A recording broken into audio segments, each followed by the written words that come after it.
This is my 1965 AC Shelby Cobra, and today we're going to be doing a full review on it.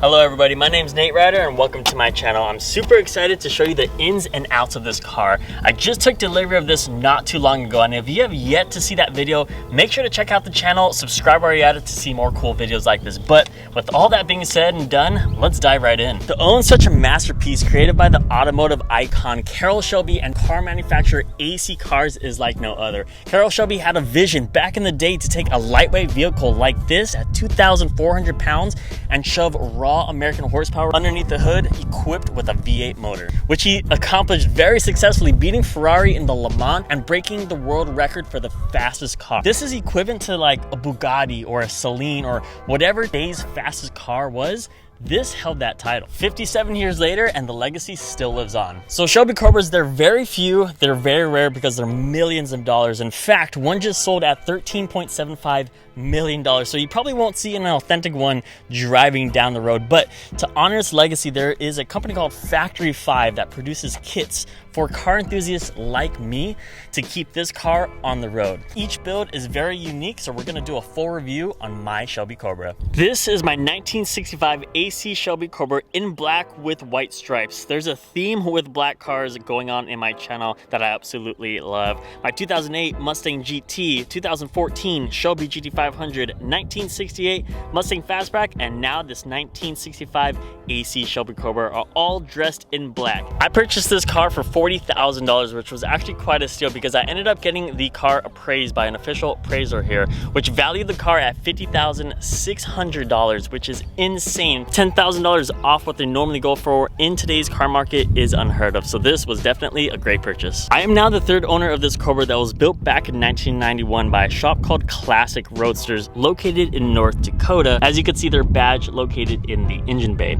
Technically, this car is 31 years since it was built, but still holds true to the 57-year-old legacy, and through the 31 years it has accumulated 33,000 original miles. Right next to their badge is another certification that makes this car so much better. California has some of the strictest laws and regulation when it comes to cars and emissions. This state has incorporated a Senate bill that restricts Factory 5 kits to be driven unless it has a certification. This car received its certification back in 2014. Now that it has this certification, it is good for the rest of its lifetime. I would not have this car if it wasn't for that SB 100. Now let's talk about the motor equipped on this Cobra. So the motor equipped on this Cobra is a 351 Windsor, which is a 5.8 liter V8 engine. And I can already see the comments, Nate, why isn't there a 427 like it's supposed to be on the originals? Well, as mentioned earlier, these kits, you can put whatever engine that can fit. People put from 302s to 351s to Coyote motors to GT500 motors. Even Camaro motors and Corvette motors have been put into cars like this. So it's very unique. You can really have a lot of flexibility with this car. The previous owner did opt in on the 351 Windsor,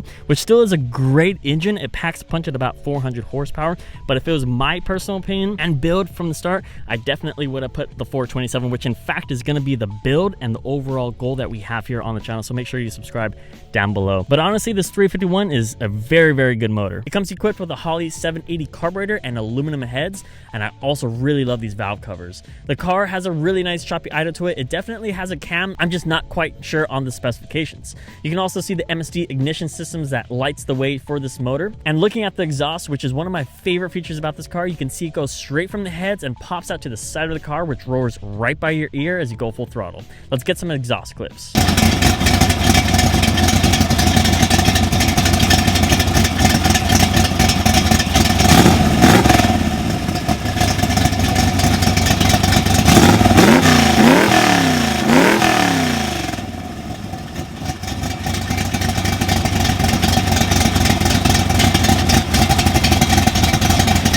As you could hear, there's definitely a cam. It has that nice chop, that nice rumble. And looking throughout the full side tube, it just goes straight into the motor, where you can see the individual 4 pipings go straight to the heads.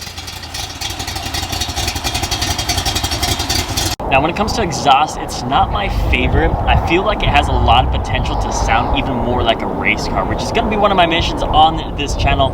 To me, it sounds a little bit like a tin can. It definitely has that old school rumble to it, but hearing the original 427s makes me want to convert this exhaust to sound absolutely menacing. The engine bay is pretty clean. Tell me what you think about it down in the comments, but the previous owner did do a full tune-up. He changed all the oil, he upgraded the electrical system, the alternator, he did a full tune on the carburetor. I believe these are new valve covers because he also gave me additional valve covers, but for the most part, it is very clean, and look how much room I have to work with this 351.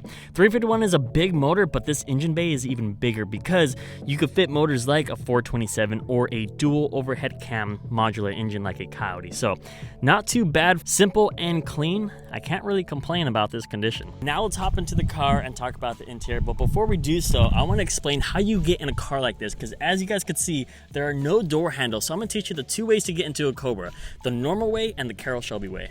Let's talk about the first method to get in. Obviously, there's no door handles on the outside and there's no door handles on the inside. The door handle is actually right here, which you end up popping and opens up the door just like that. Now, since this car is so low and reaching over is kind of an inconvenience, to get in the Carroll Shelby way, you simply just step right over the car and get right in. So much more easier, and this way is actually the method I've been getting into this car. So this is the cockpit. We get this cool steering wheel here with the classic Cobra emblem in the middle. We have all of these gauges, which let's go over here. This is actually the funniest one so far. So this is the speedometer, obviously. And as you can see here, it looks like I'm going top speed, not moving it at all. So speedometer doesn't work, but who needs to know your speed when you're driving a Shelby Cobra? We have the light indicators for going left and going right, and then this is the indicator for that your lights are on. We also have the tachometer revving all the way up to 10,000. Of course, you can't really rev up that high. Well, at least you can, but you won't be making power. So you could go ahead and adjust your rev limiter simply by just moving this little thing. So we're going about 5,500 to 6,000 RPM. We'll be doing the first drive very shortly to adjust that going on forward. This is the switch for lights. Turn on the lights, turn off the lights. This is the switch for the electric fan. It is a manual turn on, but I always have this on.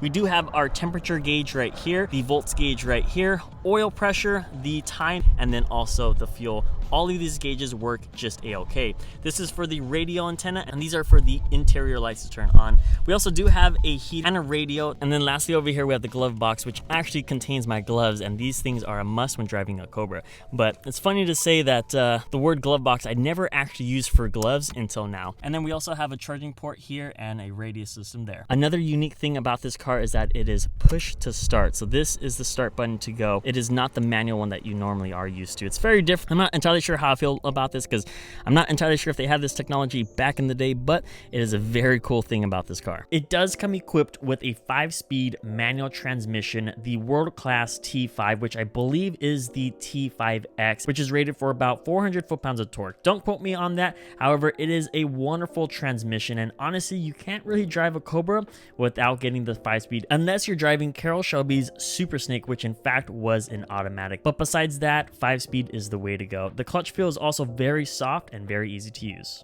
So the seats are pretty comfortable. It does come with this 4-point harness, which I personally don't do the tops. However, I do the bottoms here, as you can see. It hugs you very tight. Surprisingly, is very, very comfortable. The cool thing to get out of this full 4-point harness is just to pull this strap right here, which unleashes you from the seatbelt, and you could get right out. So very, very comfortable seats. I have driven in about like an hour drives, and honestly, it was very, very comfortable. Leg space is pretty adequate here. The well goes very, very deep. However, it's very narrow, so your pedals are super close, your feet are super close as well. It did take some time getting used to it, but when you do get the hang of it, it is really fun to drive. Also behind me, it does come with a fire hydrant just in case worse comes to worse, and stereo speakers, which are okay, they're decent. Now obviously we're in a Roadster, it's going to be convertible all the time, but we do have a little roll bar cage type deal here just in case it does flip over. It also looks pretty cool styling wise as well. Having a convertible at all times is something like I've never driven before because I've only had coupes, but having no roof just makes things so much better, especially on a sunny day here or even in California where a majority of the times it is good weather. Having no roof at all is pretty cool. There are options to make this a coupe. They do have those conversion kits, but to be honest, I'm rocking the Roadster and I'm really loving the styling of it. So now let's talk about getting out of the car. So just like getting in the car, there are two ways to get out, but getting out is a lot worse, and let me explain exactly why. So I'm pulling the lever in the middle of the car to pop open the door, and as I get out, look at my foot and look how close my leg is to the exhaust. After a long drive, this exhaust is piping hot, and if you ever so closely move your leg to that exhaust pipe, you will get burned. And trust me, I learned the hard way. I burnt myself about 4 times as soon as I picked up this car. So getting out the normal way is low-key kind of dangerous. So what I do, just as Carol Shelby did, is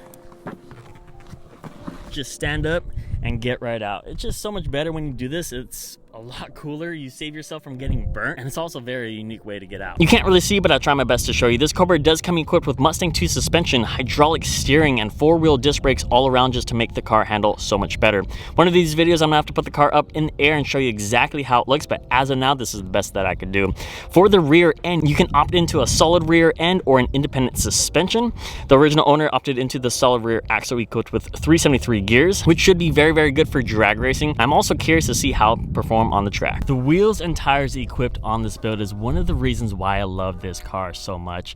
The aggressive staggered setup that we have with the Mickey Thompsons equipped all around just puts this car together so well. We also have the black 15-inch wheels with disc brakes all around. So this wheel tire setup is very, very nice. I want to show you guys these front tires currently equipped is a 26 by 10 by 15s up front with the Mickey Thompson's Sportsman tires. And then on the rears, we have 28 by 12s with the Mickey Thompson Sportsmans as well. So nice. One of my favorite things about this car is how it sits. It stays true to the muscle car stance with the rear sitting up higher than the front. I don't think I would change this wheel or tire setup. I think it's perfect. Comment down below what you think. One of the things I really enjoy about this car is the rear end. It has such a unique European styling that AC brought to the table, as well as it just brings you back to the 60s. If you're familiar with Cobras at all, you'll notice one thing here, and that is that gas cap on the driver end right there. It is in the wrong position, and it is a little bit smaller than the original one. It's supposed to be on the passenger side and a little bit bigger, but that is a-okay. It did bug me a little bit. I'm not entirely sure why the previous builder put it in that position. However, I'll see if I could fix that, but that did not deter me on how well this rear end looks. And getting those meaty tires and that tiny rear end just makes things so cool, and a scene that Ferrari was very, very familiar with, always looking at the taillights of these Cobras. But the racing stripes, the Cobra emblem, all put together to a beautiful, beautiful rear end. So we will quickly go over what the previous owner also included. We also have a Bluetooth system here for the radiator. Might hook this up, might not. The speakers definitely need to be upgraded with that because I want to listen to music while cruising as well. I have a whole bunch of gaskets, coil wires, just random stuff here. But another thing that I thought was pretty cool were these Ford Motorsport valve covers. But to be honest, Cobra ones are so much better, but this one would be pretty cool to swap on. But just a whole bunch of random stuff that the previous owner did include. And that concludes the final review of my 1965 AC Shelby Cobra. Thank you guys so much for staying tuned throughout the full video. If you liked it, make sure to slam that like button as well as subscribe to see more videos. The next one we will do is the first drive on this Shelby Cobra, so you definitely want to take passenger in this race car. Thank you so much for all your support. I'll see you on the next one.